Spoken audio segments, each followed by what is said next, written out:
I think this was a really good point, like that you made before around how fiat is going to continue to be a way in which a lot of payments continue to be made with, and I have actually said on the record, I think like Bitcoin is maybe like the best thing that ever happened to fiat, in the sense that like it's actually creating a real choice where people can choose to off-ramp from the system. That limits the policy flexibility that central banks have to abuse their balance sheet, to abuse quantitative easing. It's actually going to force central banks to have a lot more discipline so they can maintain their currency and like maintain their tax regimes. That's actually something that I think is like actually like very, very likely, and I think a very, very positive outcome from having like self-sovereign currency like Bitcoin.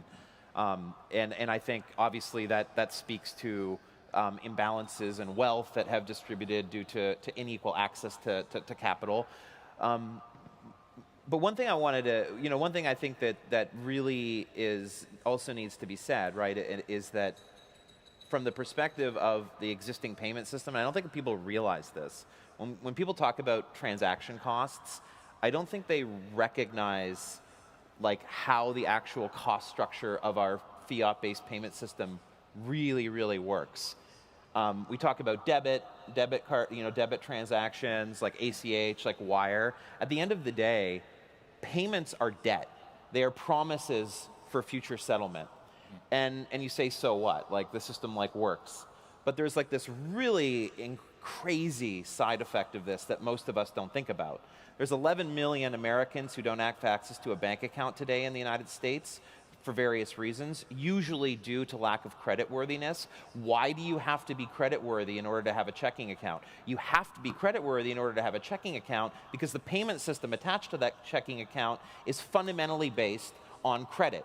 Right. And you can find yourself in overdraft, you can find reversed payments, you can find, like, there's these things called force posts. There's actually no way to guarantee that a bank account won't go below zero, as long as that's, which is a feature that's imposed by the infrastructure of the payment system on the banking system, meaning that there's an actual price that has to be amortized over the banking system. And the answer that the system has come up with for that is to just not bank 11 million people.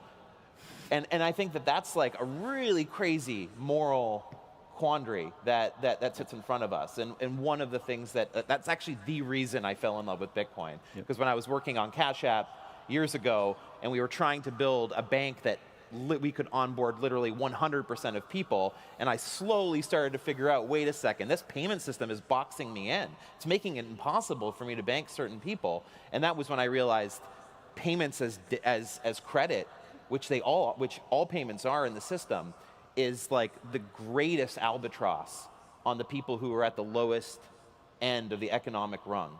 And I think that's something that people like really need to recognize.